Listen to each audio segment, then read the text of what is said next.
Mas elas não foram conhecer o Justin, elas foram buscar a Bianca. Mas como que fiquei com o Justin, Keka?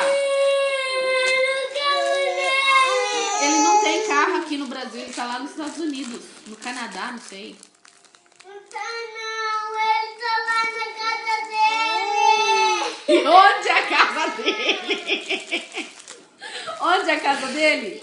Lá no Canadá.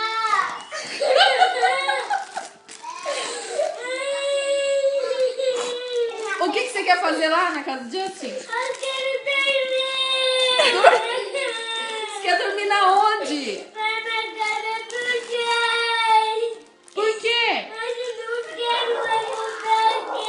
Você não quer mais voltar? Você vai deixar eu sozinha? Você não quer mais voltar aqui? Eu quero você. Você não gosta mais de mim, Kes? Eu gosto de você. Olha lá, o Leandro Eu gosta. não gosto mais de você. Você gosta de quem? Eu gosto do Jay. Gosto do Jay. Mas o Justin nem te conhece. O Jay nem fala.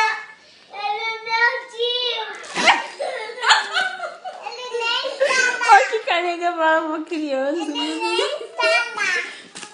Por que ele é seu tio? Porque sim. Ai, Deus. Porque eu vou namorar com o Jackson. Com quem?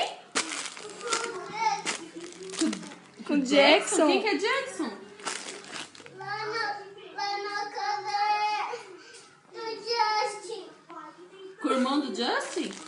Você vai namorar com o irmão do Justin? Você acha que eu vou deixar você namorar? Não vou namorar com o seu. Com o Jackson. Com o Jackson? E você acha que eu vou deixar você namorar? Mas sim. Não vou deixar você namorar. Mas sim.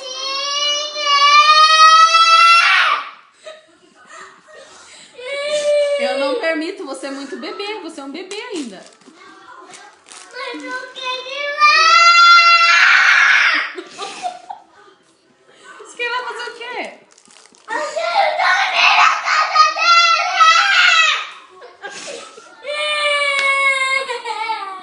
A Vinha tá estragando o menino.